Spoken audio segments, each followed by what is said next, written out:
So the best tennis lesson that I ever gave was a few years ago, and it was the day that I decided to bring the Spec Tennis paddles to the lesson.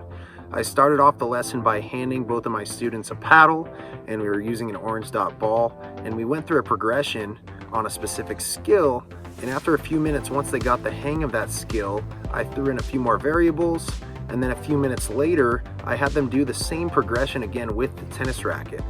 And the beauty of this was they had already built confidence in the skill with the Spec Tennis paddle, so all they had to do now was make just a little adjustment between the length of the racket and the paddle, which after a few times going back and forth, it's very easy for your brain to make that adjustment and find the sweet spot of the longer racket. And so I kept the lesson going in this fashion where we'd grab the paddles, switch to the rackets, grab the paddles again, and their improvement was amazing and they were having so much fun. They told me, I've never had this much fun or success in a tennis lesson before, because they've taken a few lessons before they came to me. And the other reason that this lesson was the best lesson I'd ever taught was that I decided to give them the Spec Tennis paddles to take home with them, and I told them to practice the skills that we worked on in the lesson together. And this was the first time that it was evident when they came back the next week for their next lesson. It was evident that they had actually practiced on their own.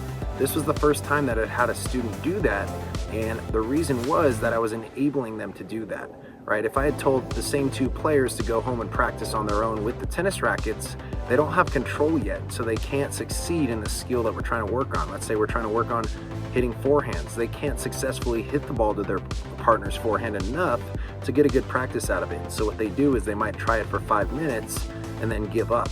But here, it was evident that they had improved since the last week's lesson because they had practiced on their own. And so this became the theme of the lesson. They would take home the paddles with them, they'd practice on their own, then they'd bring the paddles back to their lesson, so they had a paddle and a tennis racket in their bag, and we'd start the lesson off with the paddle, introducing a skill, build on that skill, and then do the same thing again with the tennis racket. And it's amazing how fast these two players improved. I think this is the greatest improvement I've ever seen from my players in tennis, and this really changed the whole way that I teach. So if you're a coach, I encourage you to try out Spec Tennis as a progression tool for your students, because you can work on even the most advanced skills and have your players having success. Or if you're a player, I also encourage you to pick up some paddles because it's a great cross-training method on your own. The paddles provide a lot of instant feedback. They're not as powerful as a tennis racket, and so it really forces good biomechanics, and you can learn to correct your own mistakes without a lot of instruction.